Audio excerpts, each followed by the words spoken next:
नमस्कार मंडळी, आनंदी आनंदाच्या एका खूप वेगळ्या भागात मी गौरी तुम्हा सर्वांचं खूप मनापासून स्वागत करते। मंडळी, मी आज तुम्हाला एका खूप वेगळ्या मोहिमेवर घेऊन जाणार आहे। मी मोहीम अशासाठी म्हटलं की कारण पण तसंच खास आहे। मी निघाली आहे शिखर शिंगणापूरला, पण मी तुम्हाला थेट शिखर शिंगणापूरला नेणार नाहीये, तर शिखर शिंगणापूर या देवस्थानाचं संरक्षण करणाऱ्या अष्टलिंगांना सुद्धा आपण भेट देणार आहे।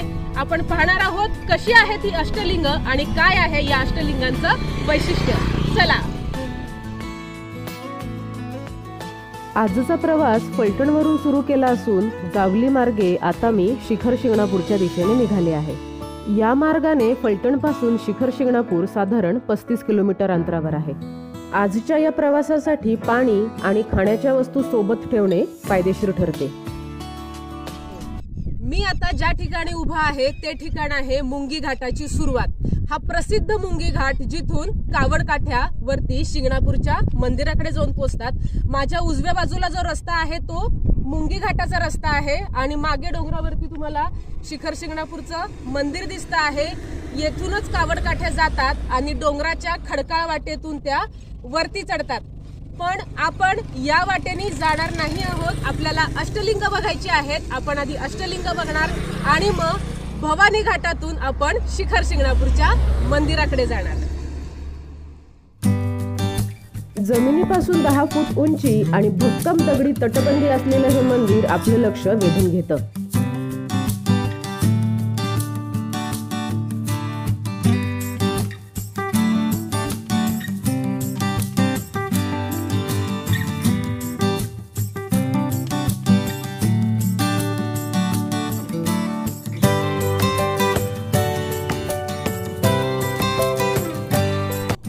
आता मी आहे शिंगणापूरच्या पायथ्याशी असलेल्या कोथळे गावामध्ये आणि कोथळे गावातील हे आहे खांबलिंगाचे लिंग, शंकराचे मंदिर। ज्या अष्टलिंगांबद्दल मी मगाशी उल्लेख केला त्या अष्टलिंगांपैकी हे एक। आणि माझ्या मागच्या डोंगरावरती तुम्हाला दिसतं आहे शिखर शिंगणापूरचं मंदिर। मी सुरुवातीलाच तुम्हाला सांगितलं की ही जी अष्टलिंगाची मंदिरं बांधली गेली ती शिखर शिंगणापूरच्या मंदिराच्या संरक्षणार्थ बांधली गेली। काय कारण असेल आणि कशासाठी संरक्षणाची गरज भासली असेल? आपल्याला माहितीये पूर्वी मुघल साम्राज्य होतं, आदिलशाही साम्राज्य होतं आणि त्यांनी आपल्या मंदिरांवरती अनेकदा हल्ले केले। तर त्यासाठीच शिखर शिंगणापूरच्या शंभू महादेवाचं रक्षण करण्यासाठी सेम टू सेम शंभू महादेवाच्या मंदिरासारखी शिखर रचना असलेलं आणि त्या मंदिरासारखी प्रतिकृती असलेली रचना या सगळ्या अष्टलिंगांची करण्यात आली, जेणेकरून जेव्हा परकीय आक्रमण या भागामध्ये होईल तेव्हा गनिमाची दिशाभूल होईल, गनिमाला समजणार नाही आणि मुख्य मंदिर अबाधित राहील।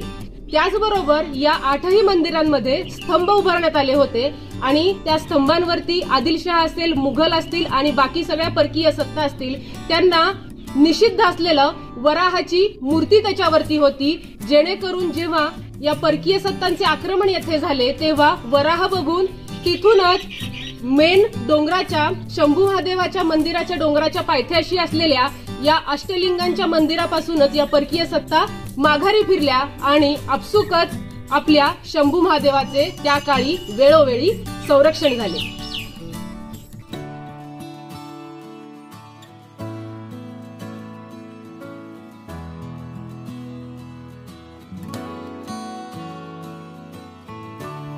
या प्राचीन मंदिराच्या जीर्णोद्धाराचे काम सध्या प्रगतीपथावर आहे।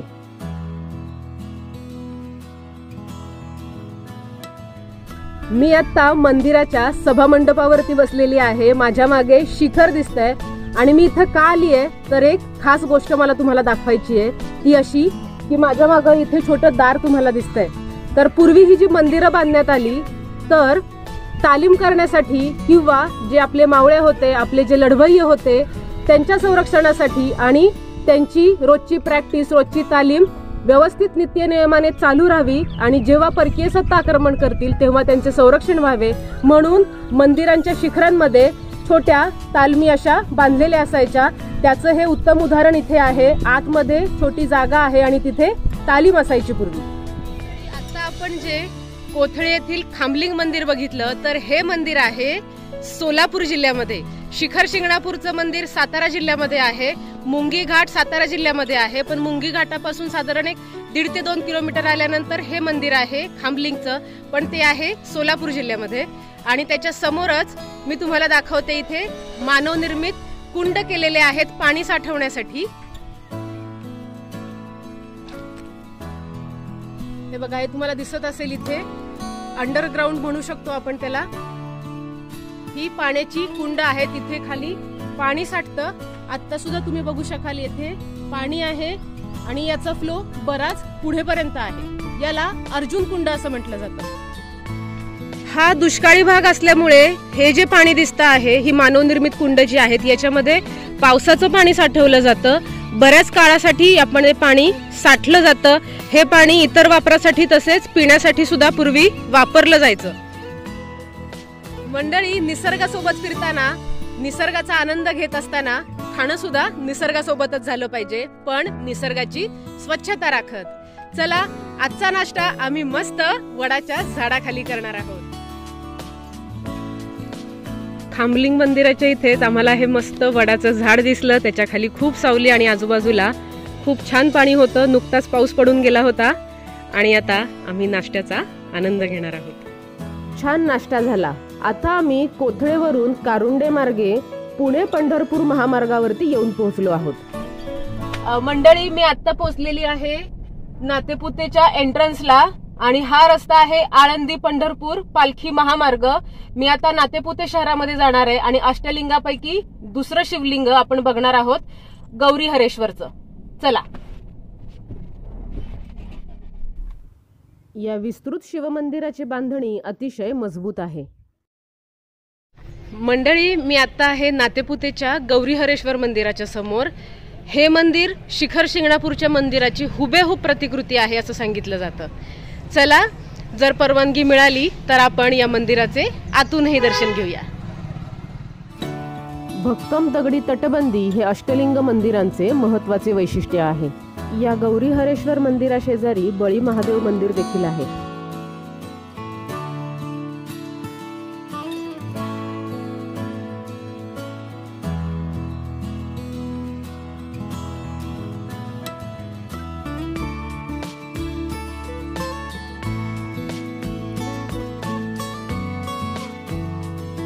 मंडळी, आपल्या दुर्दैवाने आपल्याला काही मंदिराचं आतून दर्शन घेता येत नाहीये. आता दुपारची वेळ आहे, दुपारी मंदिर बंद असतं आणि मंदिराचे पुजारी देखील बाहेरगावी गेलेले आहेत. हरकत नाही, अजून आपण उरलेली 6 लिंग बघणार आहोत, 6 शिवलिंग बघणार आहोत. आपण आता नातेपुतेतून बाहेर पडूया आणि पुढची शिवलिंग बघूया.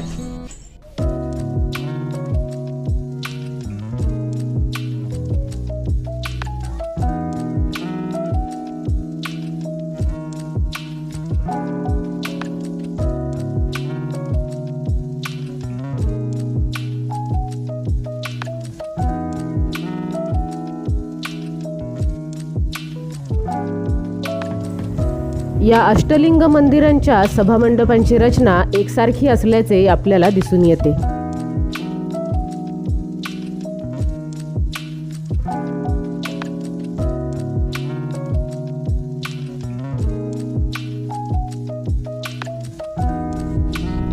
मंडळी, आपण आता जे मंदिर पाहिलं ते आहे बाणलिंगाचं. हे मंदिर नातेपुतेपासून साधारण 7 ते 8 किलोमीटरवर असलेल्या फोंडशिरस या गावात आहे. या मंदिराची आणखी एक आख्यायिका अशी आहे की प्रभू श्री रामचंद्रांनी बाण मारल्यानंतर या शिवलिंगाची निर्मिती झाली असं सांगितलं जातं.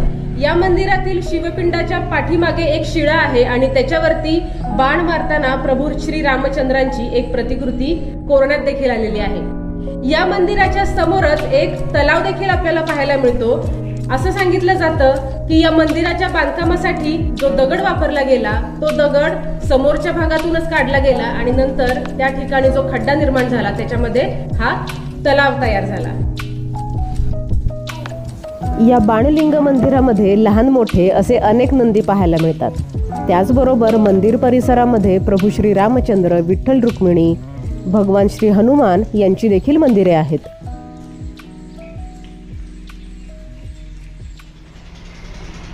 मी आता शिंगणापूर फाट्यावरती उभा आहे. हा फाटा कुठे आहे तर नातेपुतेवरून पुण्याला जाताना किंवा फलटणला जाताना महामार्गावरतीच हा फाटा आहे, याला शिंगणापूर फाटा म्हणतात। आपण जर नात्यापुत्याहून आलो तर डाव्या बाजूला आपण आत वळणार आणि जर फलटणहून आलो तर उजव्या बाजूला हा फाटा आत वळतो। हा रस्ता शिखर शिंगणापूरला जातो। येथून शिखर शिंगणापूर साधारण 12 किलोमीटर आहे आणि इथे जर माझ्या मागे बघाल इथे हे रस्त्याचं काम चालू असलेलं तुम्हाला दिसतंय, तर हा आहे नवीन पालखी मार्ग। नातेपुते शहराला पॅरलल पण शहराच्या बाहेरून हा नवीन पालखी महामार्ग तयार होतो आहे। मंडळी, मी आता येऊन पोहोचलेली आहे पिंपरी गावामधल्या उंबरलिंग या शिवलिंगाजवळ। चला आपण बघूया हे मंदिर कसं आहे।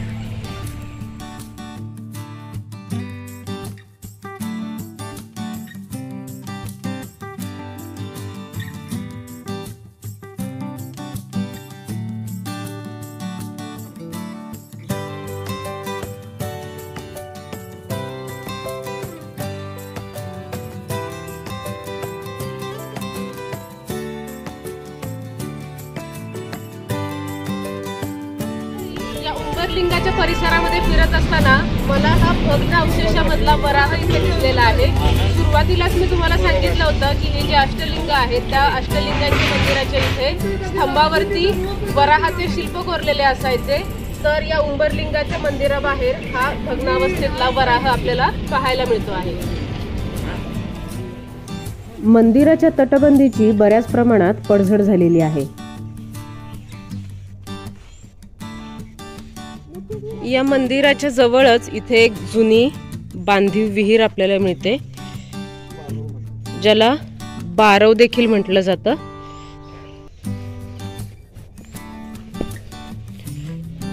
लोकांनी इथे कचरा केलाय पण तरी सुद्धा आपल्याला तळ दिसू शकतो।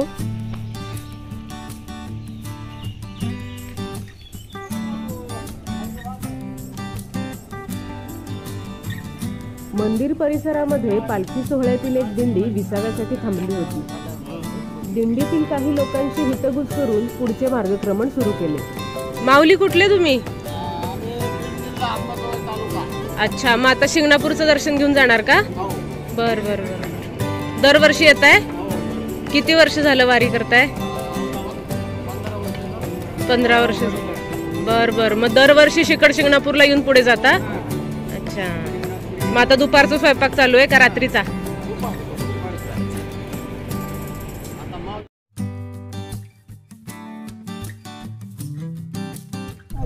मी आता आलेली आहे भवानी घाटात। ज्या भवानी घाटाचा मी सुरुवातीला उल्लेख केला होता तो हा भवानी घाट आहे। आता हा भवानी घाट चढायला जसजशी आपण सुरुवात करणार तसं आपण सोलापूर जिल्ह्यातून सातारा जिल्ह्यामध्ये प्रवेश करणार। हा घाट शंभू महादेव डोंगर रांगेमध्ये आहे आणि हा घाट म्हणजे किंवा ही चढण म्हणजे सातारा आणि सोलापूर या 2 जिल्ह्यांची सीमारेषा आहे। आपण या बाजूला बघू शकतो, ही आहे शंभू महादेव डोंगर रांग। खूप विस्तृत अशी ही डोंगर रांग आहे आणि शिखर शिंगणापूरचं जे मंदिर आहे ते या डोंगर रांगेचं शेवटचं टोक आहे असं सांगितलं जातं। मंडळी, अष्टलिंगांपैकी आपण आतापर्यंत 4 शिवलिंग बघितली। ती होती खांबलिंग, बाणलिंग, गौरी हरेश्वर आणि आता शेवटचं जे बघितलं ते उंबरलिंग। ही 4ही शिवलिंग ही होती सोलापूर जिल्ह्यामध्ये। आता आपण भेट देणार शिखर शिंगणापूरच्या मंदिराला आणि त्याच्यानंतरची जी 4 शिवलिंग असणार आहेत ती असतील सातारा जिल्ह्यामध्ये।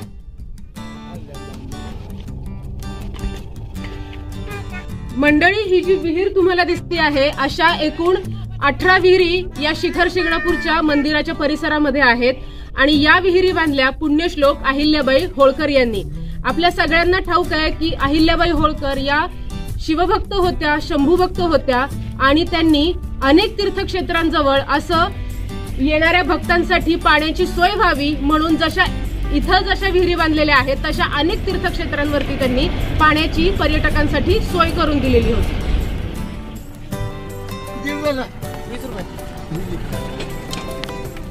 शिखर शिंगणापूर हे तीर्थक्षेत्र तसेच पर्यटन स्थळ असल्यामुळे ग्रामपंचायतीकडून 20 रुपयांची प्रवेश फी आकारली जाते। त्याचबरोबर खासगी वाहन जर मंदिराजवळ न्यायचे असेल तर त्यासाठीची 50 रुपयांची वेगळी प्रवेश फी आपल्याला मंदिराजवळ द्यावी लागते। मंडळी, आपण शिखर शिंगणापूरला येऊन पोहोचलोय। माझ्या मागे जे भव्य मंदिर तुम्हाला दिसतंय ते आहे शंभू महादेवाचं मंदिर, म्हणजे शिखर शिंगणापूरचं मंदिर. आता आपण या मंदिर परिसरामध्ये जाऊया आणि शंभू महादेवाचं दर्शन घेऊया. चला. आणि सगळ्यात महत्त्वाचं म्हणजे आता इथून तुम्हाला मंदिर दाखवण्याचा मुख्य उद्देश म्हणजे ही जी सगळी कळसं तुम्हाला दिसत आहेत, हे सगळे कळस हे सोन्याचे आहेत. सातारा जिल्ह्यातील माण तालुक्यात शिंगणापूर या गावात हे शंभू महादेवाचे प्राचीन मंदिर आहे. याची स्थापना यादवकालीन असल्याचे सांगितले जाते. छत्रपती भोसले घराण्याबरोबरच महाराष्ट्रातील अनेक घराण्यांचे हे कुलदैवत आहे. चैत्र महिन्यामध्ये या ठिकाणी मोठी यात्रा भरते. त्यापैकी शंकर पार्वतीचा विवाह हा एक महत्त्वाचा सोहळा असतो.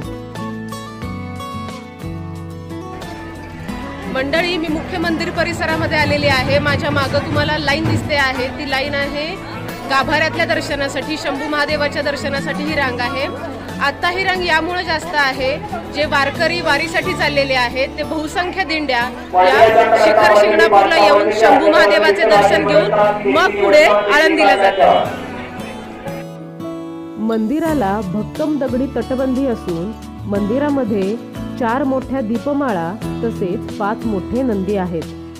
आता सध्या आपल्याला जे मंदिर दिसते ते मंदिर 1735 मध्ये छत्रपती संभाजी पुत्र शाहू महाराज यांनी बांधले.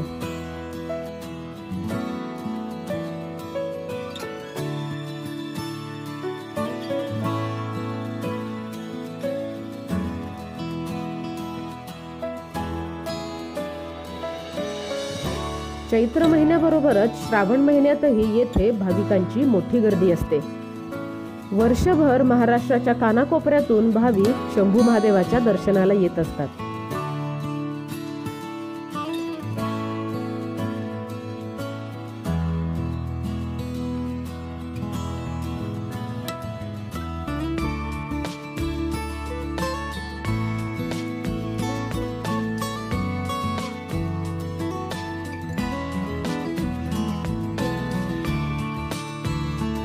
नगारा वाजवून भक्त आल्याची वर्दी देवाला देण्याची इथे अनोखी पद्धत आहे. आपले नाव सांगून देवाला वर्दी देण्याची गोष्ट ही स्वेच्छेने करायची गोष्ट आहे. येथे नवसही बोलला जातो व येथे बोललेला नवस पूर्ण होतो अशी भाविकांची श्रद्धा आहे.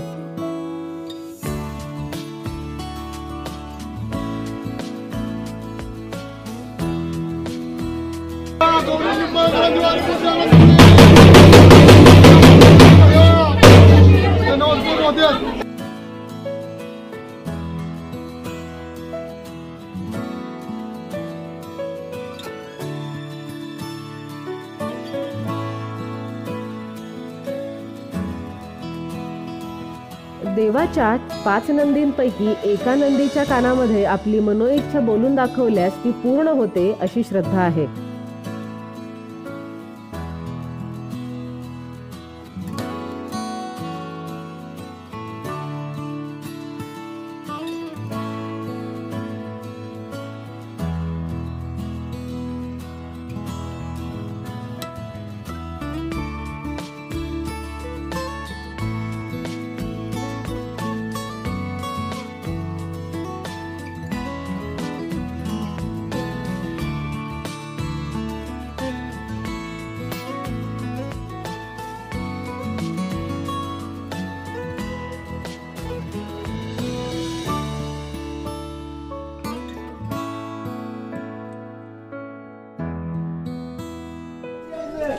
हे माझ्या मागे जे तुम्हाला मंदिर दिसतंय ते आहे बळीचं मंदिर.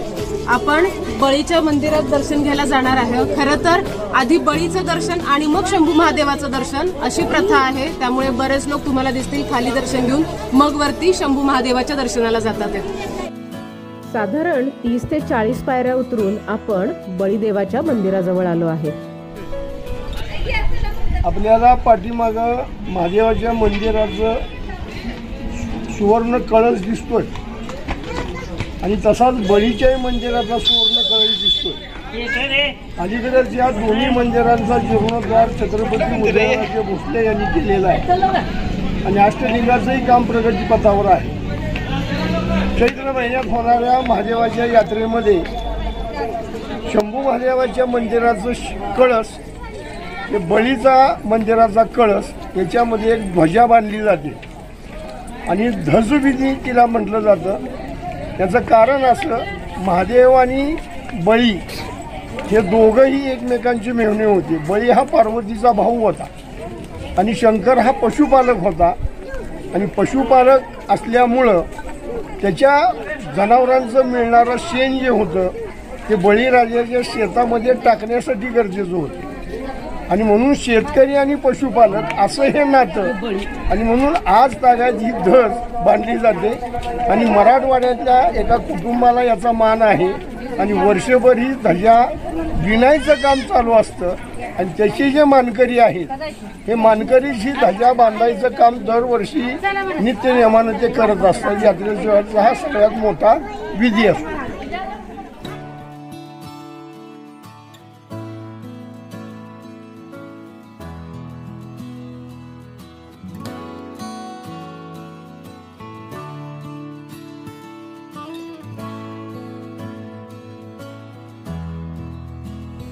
आत्ताच आपण ऐतिहासिक शंभू महादेव आणि अमृतेश्वर म्हणजेच बळीराजा या दोन देवांची दर्शने घेतली. ही मंदिरे खरं तर खासगी मालकीची आहेत. छत्रपती शिवाजी महाराज यांचे 13वे वंशज छत्रपती उदयनराजे यांच्या खासगी मालकीची ही मंदिरे आहेत. पण या सातारच्या गादीने ही मंदिरे भक्तांच्या दर्शनासाठी खुली करून देण्यात आलेली आहेत. मी तुम्हाला पिंडींचं दर्शन घडवू शकले नाही कारण देवस्थानतर्फे तशी परवानगी नाहीये. पण मंदिर आणि मंदिराचा परिसर जितका जास्तीत जास्त दाखवता तुम्हाला आला तो मी दाखवण्याचा प्रयत्न केलेला आहे. आता आपण इथून थेट जाणार आहोत आपली अष्टलिंगांपैकी उरलेली 4 शिवलिंगे बघायला. माझ्या मागे ही जी भिंत दिसते आहे ती भिंत आहे पुष्कर तलावाची. शिखर शिंगणापूरच्या मंदिराचं शिखर उतरून खाली आलं, मुख्य मंदिरापासून खाली आलं की हा तलाव दिसतो. हा तलाव पुष्कर तलाव छत्रपती मालोजीराजे भोसले म्हणजेच शिवाजी महाराजांचे आजोबा यांनी बांधला होता. हे बघा, हा अतिशय विस्तृत असा तलाव आहे. आता सुद्धा उन्हाळ्यात इथे आपल्याला पाणीसाठा दिसतो आहे आणि पाणीसाठ्याच्या मागे सुद्धा तुम्हाला भिंत दिसते आहे.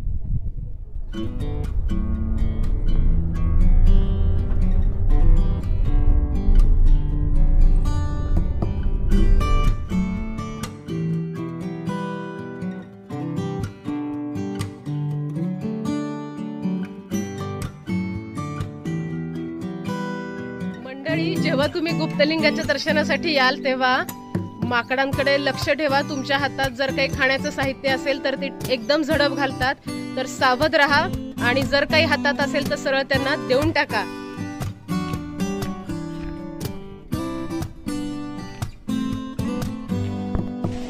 साधारण 108 पायऱ्या उतरून आल्यानंतर आपण या गुप्तलिंगाच्या मुख्य मंदिराकडे येऊन पोहोचतो. मंडळी, या मंदिराच्या वरती हा जो पूर्ण कडा दिसतो आहे ते आहे औंधचं पठार. औंधचं पठार या कड्याजवळ येऊन संपतं आणि पावसाचं पाणी जे झिरपतं औंधच्या पठारातून ते येथे गुप्तलिंगामध्ये येऊन झिरपतं.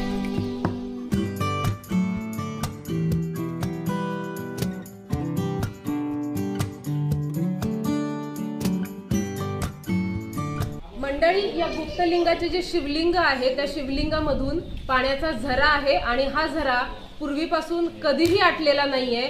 सतत येथे पाणी असतं. पण सध्या बोरवेलची संख्या वाढल्यामुळे येथे झिरपणाऱ्या पाण्यावरती किंवा इथल्या पाण्याच्या प्रमाणावरती परिणाम झालेला आहे. तर आपल्या सर्वांचं हे जबाबदारी आहे की अशी जी नैसर्गिक पाण्याचे झरे आहेत त्यांचं आपण जाणीवपूर्वक रक्षण करायला हवंय.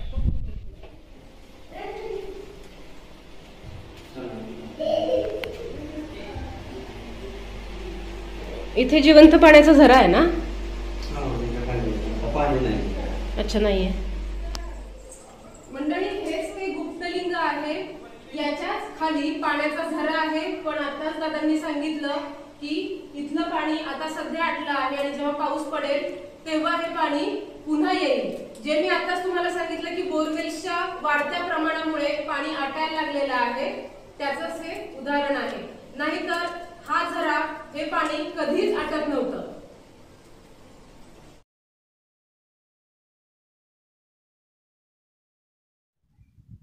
मंडळी, मी आता पोहोचलेली आहे माण तालुक्यातील मोही गावातील बिल्वलिंग या शिवलिंगाच्या इथे। या मंदिराचं आणखी एक महत्त्वाचं वैशिष्ट्य म्हणजे येथे निसर्ग पूजा केली जाते। जेव्हा मृग नक्षत्राची सुरुवात होते तेव्हा या गावातील गावकऱ्यांकडून येथे नैवेद्य दिला जातो आणि हा नैवेद्य पुरणाचा असतो आणि हा प्रसाद जेवण्यासाठी मोही गाव त्याचबरोबर आसपासच्या परिसरातील 20 गावांमधले लोक जेवायला येतात। हा पुरणाचा स्वयंपाक या गावातील महिला बनवतात।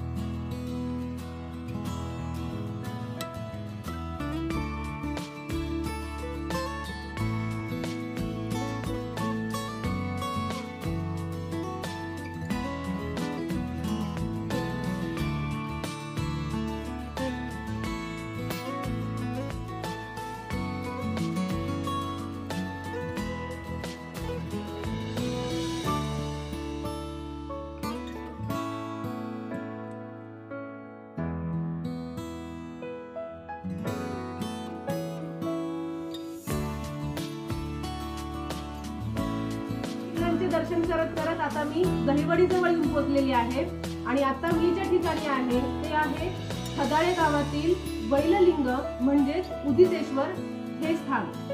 आता आपण अष्टलिंगांपैकी 7व्या शिवलिंगाच्या इथे येऊन पोहोचलेलो आहोत आणि हे 7वे शिवलिंग मुख्य शिखर शिंगणापूर मंदिराच्या नैऋत्य दिशेस आहे।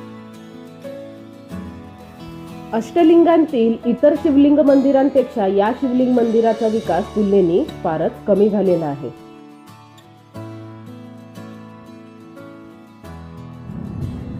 तर मंडळी, आता मी येऊन पोहोचलेली आहे दहिवडी जवळीलच वावरहिरे गावाजवळील हे पाणलिंग या क्षेत्राजवळ। हे आहे आपले 8वे शिवलिंग। या शिवलिंगाचे या मंदिराचे एक वैशिष्ट्य असे आहे की ते म्हणजे इथे जिवंत पाण्याचा झरा आहे, जिवंत पाण्याचा स्रोत आहे आणि त्या स्रोताचे असे वैशिष्ट्य आहे की कितीही दुष्काळ पडला, कितीही पाण्याचे दुर्भिक्ष असले तरी इथलं पाणी आटत नाही आणि त्याचबरोबर कितीही जास्त पाऊस झाला तरी सुद्धा इथल्या पाण्याची लेवल वाढत नाही। दुष्काळ असला किंवा धो-धो पाऊस असला तरी इथल्या पाण्याची लेवल ही आहे तशीच राहते। चला मग आपण या पाणलिंग या लिंगाचे दर्शन करूया।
या झऱ्यातील पाणी मंदिराशेजारीलच कुंडासारख्या जागेमध्ये साठते असे सांगितले जाते।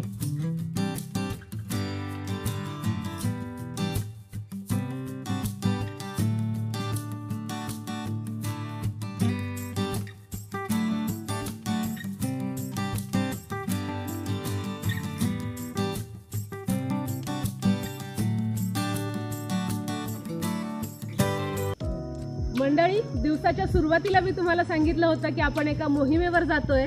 तर ही आपली मोहीम होती अष्टलिंग दर्शनाची आणि अष्टलिंगांबरोबरच आपण मुख्य शिखर शिंगणापूरच्या शंभू महादेवाचं देखील दर्शन घेतलं। ही मोहीम करता करता आपण 100 किलोमीटरपेक्षा जास्त प्रवास तुम्ही माझ्यासोबत केला। हा प्रवास हे अष्टलिंगांचं दर्शन शंभू महादेवाचं मंदिर हे सारं तुम्हाला कसं वाटलं हे मला जरूर सांगा. आणि असेच वेगवेगळे विषय पाहण्यासाठी आणि वेगवेगळ्या ठिकाणांना भेट देण्यासाठी आनंदी आनंदला अवश्य सबस्क्राईब करा. भेटूया आनंदी आनंदाच्या एका नव्या भागात नव्या विषयासह. तोपर्यंत नमस्कार.